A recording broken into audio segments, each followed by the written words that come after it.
It began as whispers, quiet, unassuming, carried on the wind but felt deeply in the hearts of those who listened. Then the whispers grew louder, undeniable, echoing across the skies of a nation once thought invincible. America, the trembling superpower, stood still because God had spoken. No prophet on a mountain, no booming voice from the heavens. It was felt, not heard.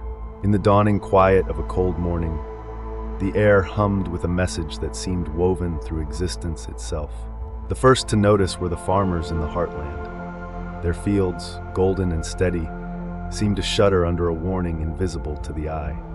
Then it spread to the bustling cities, the peaceful suburbs, and the unending highways that connect them all.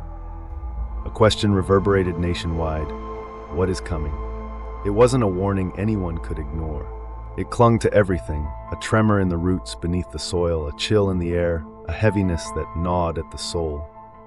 Americans turned on their televisions and radios, seeking answers, only to find the same question everywhere. Analysts spoke about uncertainty. Leaders addressed fear, but the haunting presence behind it felt bigger than politics, economies, or science. This wasn't a warning from men, it was from above. And then came the signs.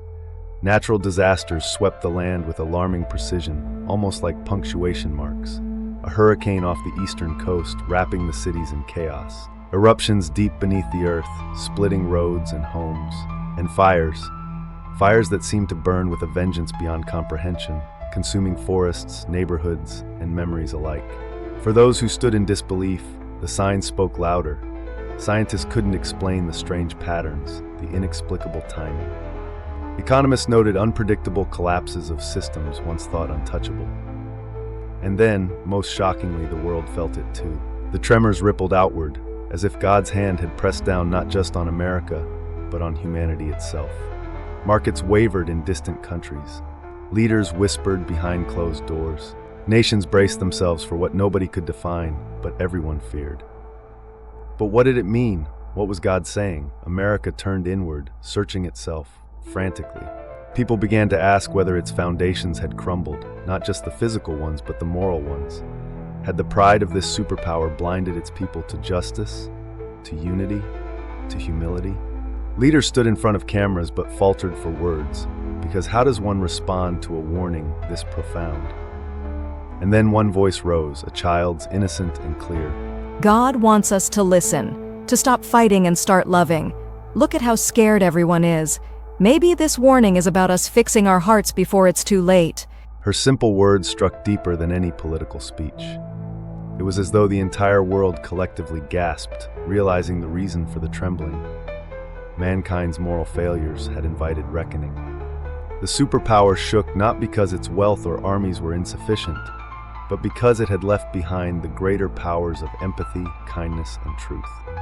Suddenly, quiet spread across America, not in fear, but in reflection. Families gathered together, communities worked hand in hand, and churches filled with the prayers of millions who bowed under the weight of what was happening. And slowly, amidst tears and trembling hearts, the warning seemed to change in tone. Where once there had been only fear, now there was a chance to start over, to heal, to rebuild, not just the powerful nation, but the broken spirit within it. And as America began its humble journey to listen, the tremors in the world seemed to settle. People still feared, yes, but they also hoped. And for the first time in a long time, the nation looked upward, not in pride, but in gratitude for the chance to do better.